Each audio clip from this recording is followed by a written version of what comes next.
என் பேர் லோகேஸ்வரன். நான் வேலம்மாள் சூரப்பேட்டில் ஸ்கூலில் படித்தேன்.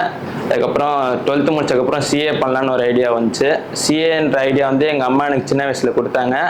அதுக்கப்புறம் நான் எங்கே சிஏ பண்ணலான்னு யோசிக்கும் போது என் ஃப்ரெண்டு ஆர்ஆர் அகாடமி சஜஸ்ட் பண்ணான். அதுக்கப்புறம் நான் எங்கள் அம்மா கிட்ட போய் ஆர்ஆர் அகாடமி சொன்னேன். எங்கள் அம்மா வந்து இங்கே கேஆர்ஆர் சார் வந்து பார்த்தாரு. சாரை வந்து பார்த்ததுக்கப்புறம் நிறைய சஜஸ்ட் பண்ணார். இந்த மாதிரி காலேஜ் வந்து கரஸில் பண்ணுறது பெட்டர், ஏன்னா காலேஜ் படிச்சுக்கிட்டே சிஏ பண்ணுறது கொஞ்சம் கஷ்டம். அது மெட்ராஸ் யூனிவர்சிட்டியில் டிகிரி போட்டு படிக்கிறது பெட்டரு, ஏன்னா சிஏன்றது ரொம்ப இம்பார்ட்டண்ட், ஒரு ப்ரொஃபஷனல் கோர்ஸ்ன்றதுனால அப்படி சொன்னார். அதுக்கப்புறம் நான் இங்கே சிஏ வந்து இங்கே ஜாயின் பண்ணக்கப்புறம் இங்கே ஃபஸ்ட் நாளே எம்எஸ் சார் வந்து கிளாஸ் ஆரம்பித்தார்.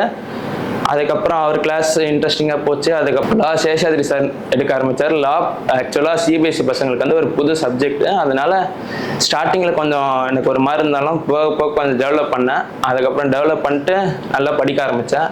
அப்புறம் எக்கனாமிக்ஸில் வந்து திவ்யா மேமும் ஆர்கேஎஸ் சாரும் எடுத்தாங்க. திவ்யா மேம் வந்து மைக்ரோவும், ஆர்கேஎஸ் சார் வந்து மேக்ரோவும் எடுத்தார். ஆக்சுவலாக எனக்கு macro 12th macro 11th 12th பிரிஞ்சதுனால எனக்கு மேக்ரோ கொஞ்சம் ஈஸியாக இருந்துச்சு. அதனால மேக்ரோவில் நல்லா கான்சென்ட்ரேட் பண்ணேன். குவான்டிடேட்டிவ் ஆப்டிடியூடில் வந்து மேக்ஸ் வந்து மேம் எடுத்தாங்க. அவங்க வந்து நல்லா எல்லாரும் வந்து மதன் சார் எடுத்தார். மதன் சார் வந்து ரொம்ப ஈஸியாக அதை புரிய வச்சார். எல்லாரும் என்னதான் புது சப்ஜெக்டாக இருந்தாலும் டிஃபிகல்ட்டாக இருந்தாலும் அதை ஈஸியாக புரிய வச்சார். அதுக்கப்புறம் ஸ்டாட்டிஸ்டிக்ஸ் வந்து சுரேஷ் சார் எடுத்தார். ஸ்டாட்டிஸ்டிக்ஸை இன்னும் கொஞ்சம் ஈஸியாக சொல்லி கொடுத்தாரு. அதனால நல்லா புரிஞ்சுக்கிட்டு படித்தேன். அதுக்கப்புறம் ஆர்ஆரில் எக்ஸாமுக்கு முன்னாடி ஒரு 2 months முன்னாடியே போர்ஷன் முடிச்சதுனால எங்களுக்கு கொஞ்சம் ஈஸியாக இருந்துச்சு எக்ஸாமுக்கு ப்ரிப்பேர் பண்ணேன். அதுக்கப்புறம் நிறைய மார்க் டெஸ்ட்டு, ப்ரீ எக்ஸாம்ஸ் அதெல்லாம் நிறைய வச்சதுனால கொஞ்சம் ஈஸியாக இருந்துச்சு. அதுக்கப்புறம் சிஏ ஃபவுண்டேஷன் 2025 ஜானில் கிளியர் பண்ணேன். 221 மார்க் அவுட் ஆஃப் 400 எடுத்து பாஸ் ஆகி இப்போ இங்கே.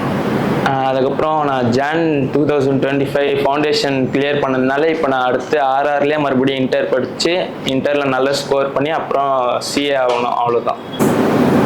அனைவருக்கும் வணக்கம். என் பேர் கோபிநாத். எனக்கு 2 பையன்க.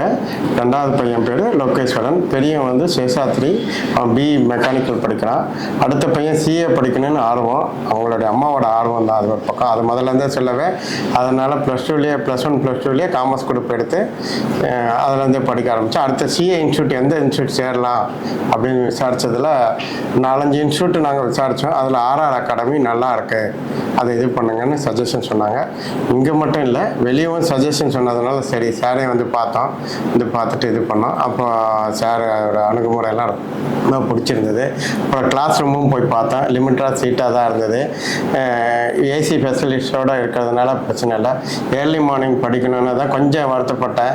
சரி எப்படி வருவாங்களா என்னன்னு. இல்லை சார், இது ஏர்லி படித்தா தான் நல்லாயிருக்கும். எழுந்தவுடனே அந்த எழுந்து வரத்துக்கு 4:30 மணிக்கு எழுந்துக்கிட்டு இங்கே 6 மணிக்கெலாம் கிளாஸ் வர்றது கொஞ்சம் கஷ்டமாக இருக்குமே, மிஸ் பண்ணி. அதெல்லாம் ஒன்றும் கவலைப்படாதீங்க சார், நாங்கள் எங்களுக்கு தெரியும், அதுக்காக தான் வச்சுருக்கோம் அப்படின்ன மாதிரி. அது எப்போ தெரியும், அதோட இது எப்போ தெரியும், ரிசல்ட் வரும்போது தான் எனக்கு தெரிய வந்தது. போய் எந்தெந்த சப்ஜெக்ட்டுக்கு ஏர்லி படிக்கணுன்றது எனக்கு ரொம்ப இதுவாக இருந்தது. முதல்ல பயந்தேன், அந்த பயம் வந்து அடுத்தது சரியாயிடுச்சு. இதோட ஃபோக்கஸாக இந்த இது பாஸ் பண்ணது எங்களுக்கு எல்லாருக்கும் பெருமை. அடுத்தது இங்கேயே இன்டர் சேர்க்கலான்னு திரும்பி முடிவெடுத்து இங்கேயே வந்து ஜாயின் பண்ணியிருக்கோம். அடுத்த கிளாஸும் நல்லா இது பண்ணுவாங்க. அதே டைமில் நடுப்புற மீட்டிங் வைப்பார். வரலன்னா உங்களுக்கு ஆப்சண்ட், யார் இன்னைக்கு ஆப்சண்ட்ன்றது இது பண்ணுவார். ஏதாவது ஒரு அர்ஜென்ட்டு நம்ம வெளியூர் போகிற மாதிரி இருக்குது, ஏன்னா எல்லா டைமும் நம்ம வர முடியாதுல்ல. அந்த டைமில் ரெக்கார்டட் கிளாஸ் சொல்லிட்டோம்னா முன்னாடியே நம்ம இது பண்ணிட்டோம். இது நடுப்புற மழை அந்த டைம் எல்லாம் வந்துச்சு. அப்போல்லாம் வந்து உங்களுக்கு ஆன்லைன் கிளாஸ்லாம் இது பண்ணார். இது நம்மளுக்கு ஒரு பெரிய யூஸ்ஃபுல்லாக இருந்தது. இது ஒரு பெரிய ப்ளஸ் பாயிண்ட் ஆர்ஆர் அகாடமியில் இந்த ஒரு இது. அதனால் எங்களுக்கு ரொம்ப பிடிச்சிருந்தது.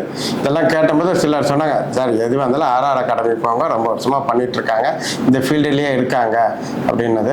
அதை நம்ம நேராக கண்கூட பார்க்கவும் நம்மளுக்கும் அது இதுவாக இருந்தது. நானும் 4 பேருக்கு ஆல்ரெடி சொல்லியிருக்கேன். இது வரைக்கும் எனக்கு தெரிஞ்சது நல்லா, ஏன்னா நானும் அனுபவிச்சிருக்கேன், பையன் படித்ததுனால சொல்ல வரேன் சார். உங்களுக்கு ரொம்ப சந்தோஷமாக இருக்குது இந்த ஒரு தருணம் எங்களுக்கு. அடுத்தது சிஏ முடிச்சிருவான்ற ஒரு கான்ஃபிடென்ட் எங்களுக்கு வந்துருச்சு. ரொம்ப தேங்க்ஸ், நன்றி.